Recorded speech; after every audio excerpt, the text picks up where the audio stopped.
How's it going, guys? Difficult question. Hematology, cardio, renal, step 1, internal medicine 2CK. 61-year-old man, progressive fatigue and pain in his left arm and back for the past month. He's on hydrochlorothiazide for hypertension. Pale mucous membranes, tenderness, palpation of left humerus, diffusely over the back.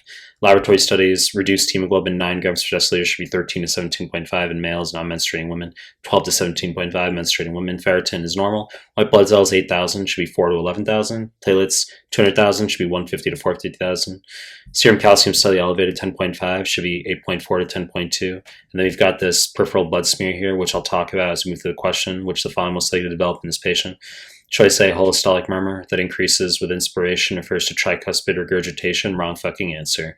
And I've harped on this. I've inculcated this in my clips and in my PDFs that the highest yield cause of tricuspid regurg in USMLE is pulmonary hypertension / cor pulmonale. So you'd think of, in a vacuum, high yield cause such as IV drug user endocarditis, non-existent on USMLE. I don't think I've ever seen an NBME question on it in history. Carcinoid syndrome causing tricuspid regurg due to vegetations, low yield, but it exists, okay? But pulmonary hypertension / cor pulmonale, not pulmonic regurg, can cause tricuspid regurg. In this case, wrong fucking answer. Choice B, hypothyroidism, wrong fucking answer, okay? I mean, just a very generic distractor that if you don't know what's going on here, you could just state the possibility. If this were an autoimmune disease, which it's not, okay, so if I were to give you sarcoidosis, SLE, IBD, etc., I've talked about how autoimmune diseases go together and you don't have to worry about strict HLA associations. So a patient who has pernicious anemia, let's say, sure, would be at increased risk for things like Hashimoto. And if it's a question where it's a bit obscure, you're not sure what's going on, you could eliminate to get there. And then you could be left with an answer like hypothyroidism. In this case, wrong fucking answer. Choice C, lab P2, wrong fucking answer. And same thing as tricuspid regurg. This means pulmonary hypertension. Okay, so highest yield cause of this in USMLE, cor pulmonale / pulmonary hypertension. The pulmonic valve slammed shut in the setting of high distal pressure. And that could be one astute way that you could eliminate choices A and C. Difficult, but if you've gone through my content and you know that TR and loud P2 both mean pulmonary hypertension / cor pulmonale, then you could see them as the same and eliminate them. Choice C, wrong fucking answer. Choice D, nephrotic syndrome, correct answer.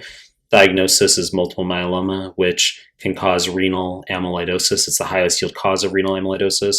You have a plasma cell neoplasm. Plasma cells secrete immunoglobulins, which are proteins. Okay, so immunoglobulin light chains, kappa lambda, and amyloidosis is protein depositing where it shouldn't be depositing. So the immunoglobulins are flying around, they'll deposit in the heart, cause cardiac amyloidosis, diastolic dysfunction, which is an S4 heart sound, and you would have a preserved ejection fraction, which is why choice E is fucking wrong, okay? Because reduced ejection fraction is characteristic of systolic dysfunction. S3 heart sound, 29 out of 30 times. So you have a preserved ejection fraction in the setting of cardiac amyloidosis, diastolic dysfunction, S4 heart sound, stiff left ventricle, and those immunoglobulins can deposit in the kidney, cause renal amyloidosis, which is a nephrotic syndrome. Apple green birefringence and Congo red stain.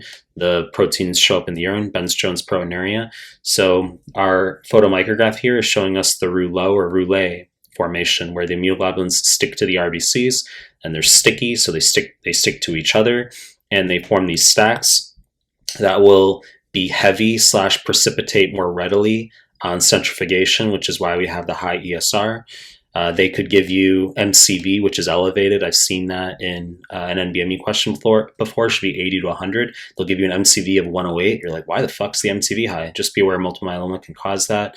And serum calcium's elevated because you can get lytic lesions, okay? Back pain. You can get pain in the arms, legs. Okay, there's an NBME question floating around where they don't give back pain, but they give you a lytic lesion of the humerus. You're like, that's a little bit weird. Okay, so that can happen. So hypercalcemia, high yield for multiple myeloma. Choice C, wrong fucking answer. You know the deal. To make more content, if you like my stuff, subscribe my channel. Appreciate your time. That's it.